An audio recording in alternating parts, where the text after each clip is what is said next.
Well, guys, it's here. We'll get it out of the box and we'll get it put in the boat. See if we can get some more runtime on the inverter. All right, there she is. We'll get the NOCO on and get it charged up, and then we'll swap it out and see what the Redodo tells us our runtime difference is. All right, guys, we got the NOCO on there. I'm gonna go out there and start getting into where I got the battery stored in the boat, and we'll do a side-by-side of the two batteries, and we'll see what the runtime's differences are. All right, guys, so we're out here at the boat. I'm gonna go over a brief overview of what we got going on here. Maybe give somebody else some ideas on what they can do with their weekender if you don't have a generator. This is a 2855 Pursuit, 31 foot overall, walk around. Couple of Yamaha 225s on the back. Not a whole lot of storage on this boat, but it's laid out pretty well. Go down in the cabin here. So this is our main distribution panel. AC controls, Redodo battery monitor. And in our cabinet here we have our 2000 watt Xantrex XC charger inverter. And the nice thing about this is we can come down here, start prepping the boat for long trips, and get the air conditioner cooled down on the shore power. And then once we unplug, the inverter keeps it going instantaneously, and we can run approximately 9 hours with the engines running. There is a little bit of a deficiency with the output of the motors, charging up the Lifopo 200 amp hour battery, and it'll go about 4.5 hours just on strictly battery only.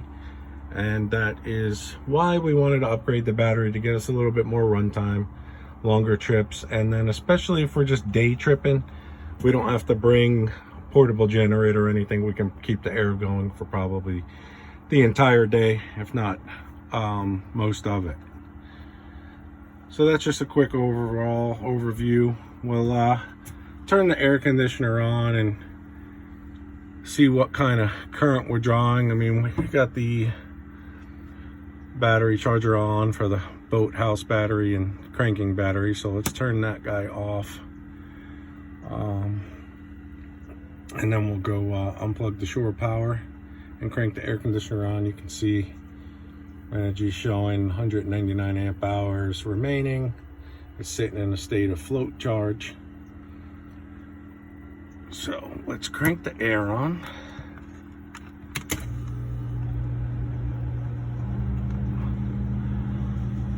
All right, we're not showing any draw because we're still on the shore power. Let's go unplug our shore power.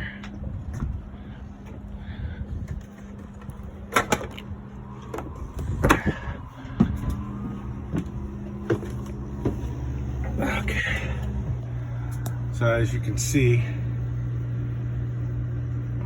it's starting to level out, but we're drawing 37 amps.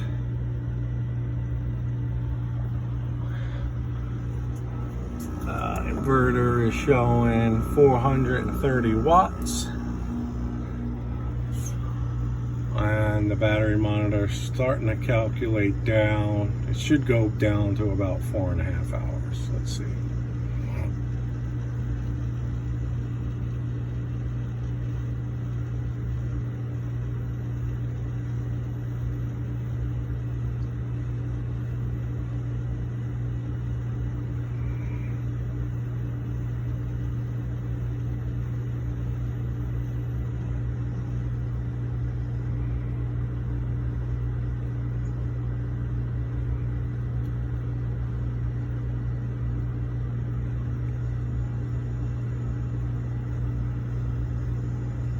It looks like it's leveling off about 5. Oh, still going down.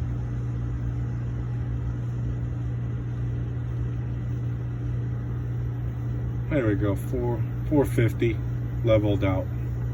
So we'll do a comparison when we get the new 410 Redodo Lifopo4 installed. Alright guys, as I mentioned earlier, there's not a lot of places to store things in the boats, so you had to get creative with where to store the battery. So I actually found a place behind this tackle box, and I'll take some of these panels out and stuff so I can give you a good view of what's going on behind the scenes in there. All right guys, so everyone's seen people take out screws before, so I figured you didn't want to watch that. But if you look in here, you can see we have our battery disconnect switch and the connection end of the Chins 200 amp hour battery. There's the Redodo shunt, and we barely had enough room to get her in here, tucked in this space that was not being used for anything. So hopefully the Redodo 410 goes in here without a hitch. We'll report back. All right guys, we got the Chins in the house now, and the one major thing is there is a big weight difference between the two, but as you can see, there's not much of a size difference, which is what I was hoping for. The height is about the same. I am gonna have to make a couple little adjustments in the compartment to make up for that difference. Let's get a tape and see what that is. All right, back with the tape. Ooh, looks like about an inch and a half. We're definitely gonna have to make a couple of adjustments. All right guys, we're back in the spot where I had the battery stored before, and as you can see, we need to cut that out to fit the new battery in there, and we also need to move this stopper board about the same distance. So I'll get that all cut out and we'll come back. All right guys, as you can see, we got it all extra inch and a half taken out of there. We'll go ahead and get the battery and get it slid in here. All right guys, battery's all tucked in, strapped in, all tight. Does it move anywhere? I'm gonna finish up these wire connections and put the boat back together. All right guys, battery's all wired up. It's kind of nice when you're doing something that was previously set up. You don't have to refigure anything out anymore. Everything just kind of lines up. Okay, so we've changed our settings.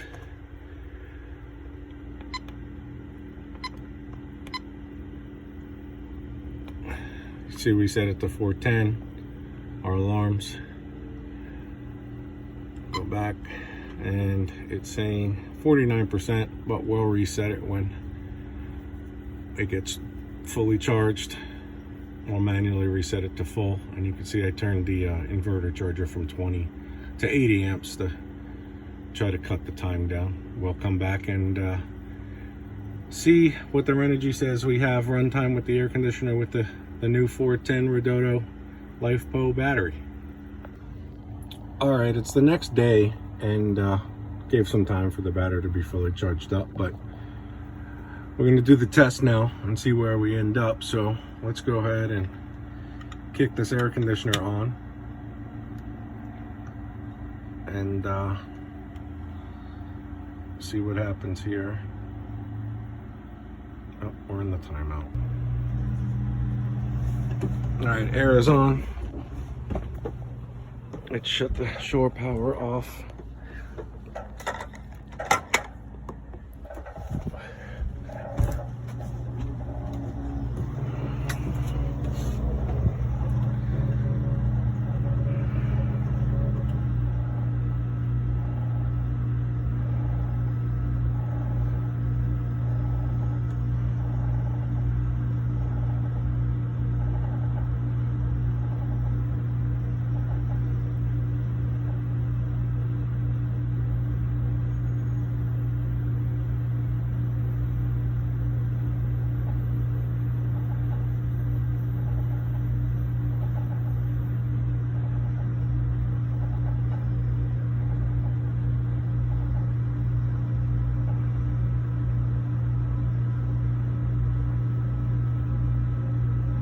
So essentially added 4 hours, and that's without anything recharging the battery from the motor. So we've actually about doubled our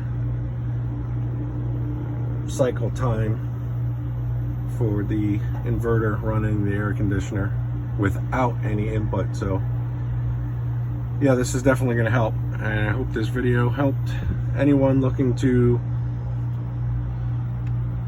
add a generator alternative into their boat. And it'd be great for cruisers, or if your really expensive generator went out. And then please leave some comments if you guys want to know any more information about this boat, because it's a very odd boat. There's not a lot of information about it online, and I pretty much had to rebuild the entire boat top to bottom, and it took about 8 months, and there wasn't a lot of information on it. So if you guys want any information, feel free to message me and I'll see what I can do to help you out. Thank you for watching.